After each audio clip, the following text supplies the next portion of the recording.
What is going on, guys? Welcome back to the channel. Today we're working on the VMAX again. Garage is a disaster as usual. I got 10 projects on the go. I got this Honda here, I got a KTM, I got you know, everything.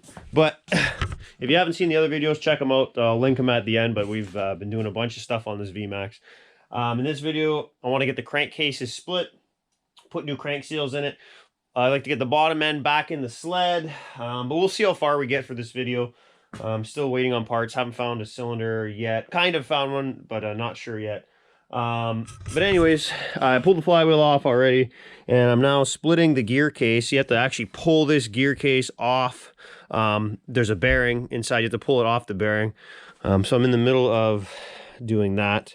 So I'm going to continue on with this. Thanks to a couple guys on the forums that mentioned that. I actually didn't know that you had to actually use a puller to get this gear case off. So I appreciate that, guys. And but yeah, I'm going to pull this gear case off, and then I'll probably split the cases, and I'll put the camera back on in a minute, and we'll see how everything looks. What's going on? It's been a couple days since I filmed the last part of this. I've been working on the dirt bike and all kinds of stuff. But long story short, I just got the cases split a minute ago. Cases seem to be okay. There is a bunch of built up gross corrosion stuff, kind of where the crank seals were sitting. I don't know if that's just the sealant that was used when they installed the crank seals in the factory, or whoever installed the crank seals. I'm not sure. There is one little weird mark on the case. See that? Going, you know, I thought it might have been a bearing that spun, but the damage is like the opposite way of a spun bearing. So I don't know what the deal with that is. Almost I feel like it was installed like that, and it's been like that since brand new. But I just got the crank out. I started spinning some bearings, and I think we got some issues here. So that one spins okay. It just sounds a little dry. It probably needs some oil. Those are okay. That's okay. That's okay. Now here's where the problem lies. Listen to this. Hear that? Same with this one. Now I'm going to oil these bearings, maybe put some ATF on them, and see if we can get that sound to go away. But I have a bad feeling about these two. One of these I thought was bad too, but maybe not. Maybe these are okay. That one makes a bit of noise, but I think it's just dry. I'm not too worried about that. But these two here, I don't know if you can hear that. There's definitely something going on with those bearings. So I'm going to start cleaning things up, and I'm going to oil these bearings, let it sit for a few days, see if it goes away. But like I said, I have a bad feeling about this, but we'll continue this video and whenever I have an update on the crank. See you then. All right, so it turns out I might have been on to something when I said I'm going to clean them and re-oil them. I oiled them, cleaned them real quick, and re-oiled them. They sound like $1,000,000 now. Perfect, all of them. They seem really good now that they're well oiled. I'm going to let this crank sit for like a week. Let it do its thing. I'm going to spin these bearings again. And if they sound as good as they sound now, I think we're going to be okay. We'll have to wait and see. But anyways, see you in about a week. Much later. All right, it's been a couple of weeks since I filmed the last part of this video. I kind of forget where we were at. I think I was checking the crank. I've been oiling the bearings over the last couple of weeks, spinning them every few days, and I think they're fine. They actually feel really good now that they're oiled. They're probably just a bit dry, like I think I initially said.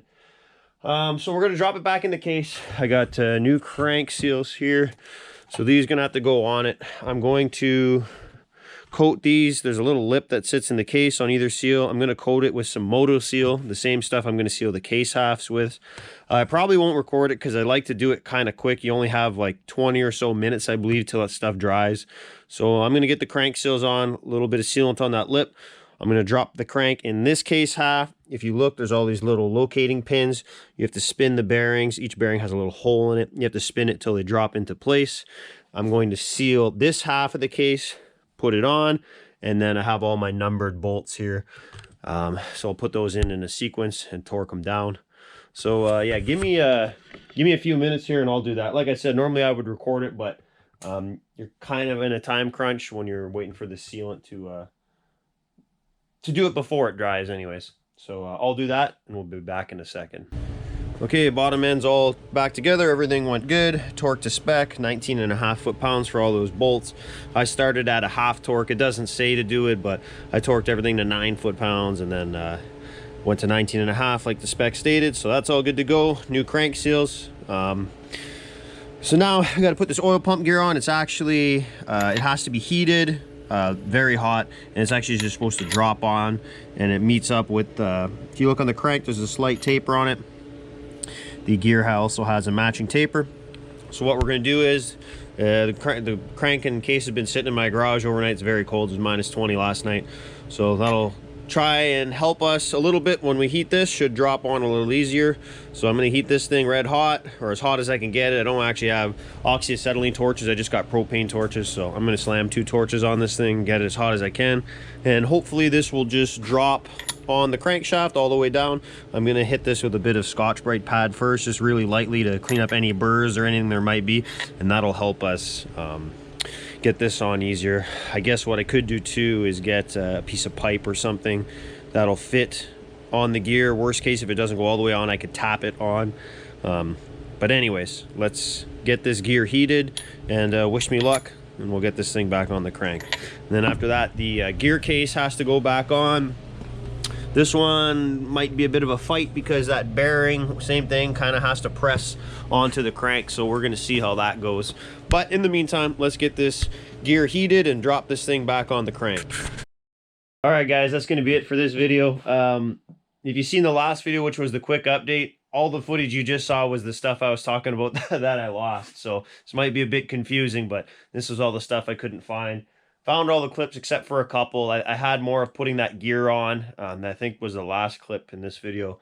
The gear actually went on really easily. Heated it, it dropped right on, no problem. Put the gear case back on. That took a bit of time, basically pulling it in with the bolts and trying to line up that gear on the crank with the gear in the gear case cover. But it all went well. And check this out, like I bought something really cool off Kijiji here, and I wasn't even thinking about the VMAX when I bought it. I just bought it because it was old school, it was cool. I'm like, that'd be cool to have in the garage. Check out that helmet. Like, I totally wasn't even thinking about this when I bought it. Doesn't totally match, but kind of matches there. Like the red and the orange, this is gold, but the red and the orange kind of match. Little pinstripe action there. I thought that was super sweet. Anyways, so yeah, that's going to be it for this video. I did put that engine back in the sled after the last clip cut off. It is all back in. Bottom end's in.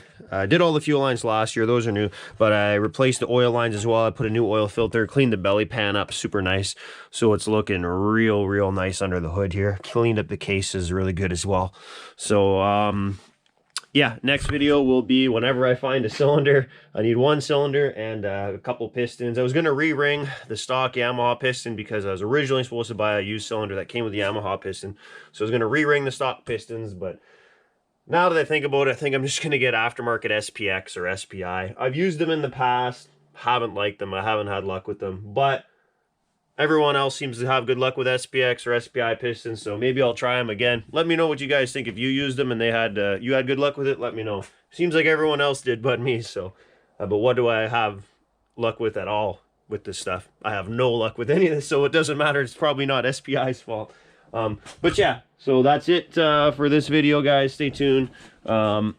Next video we'll have the cylinder on, hopefully running. Well, yeah, you know what, the next video I'll probably get enough parts and wait till it's running before I put a video out. But yeah, as always, guys, leave a comment down below, subscribe, share, let me know what you guys think, let me know what you want to see. I'm open for suggestions always, and keep your fingers crossed that we get this thing out on the lake this year. I wouldn't mind doing a radar run with it. That's my thing. I love radar runs. I kind of don't want to do it with this because I'm worried about it, but we'll see how it goes. I wouldn't mind getting this running against the F5. I personally don't think that those two will be a close race, but hey, you never know. But it would be a good race. The closest thing I have in the fleet to race with this. So thanks for watching, guys, and see you on the next video. Hey! Subscribe to the channel.